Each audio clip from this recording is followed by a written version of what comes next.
Tapos lang mag-live ng kapatid natin. And ito yung ginagamit niyang sound card. Ito ay Mayono, katulad ng mic niya na pinost ko rin last time.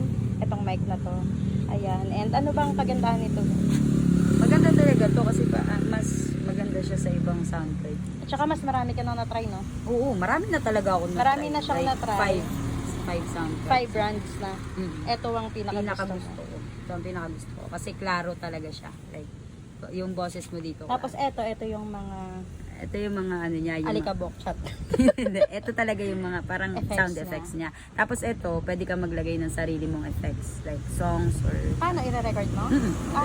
Okay. Tapos ito mga pitch, denoise effect. Ginagamit mo rin ito pag nagla-live ka. Ito, naka-denoise yan. Pag maingay yung paligid, hindi naririnig. Sobrang clear talaga. Clear, yeah. Ito, ano naman to? Volume. Volume. Music volume, tapos mic volume, monitor.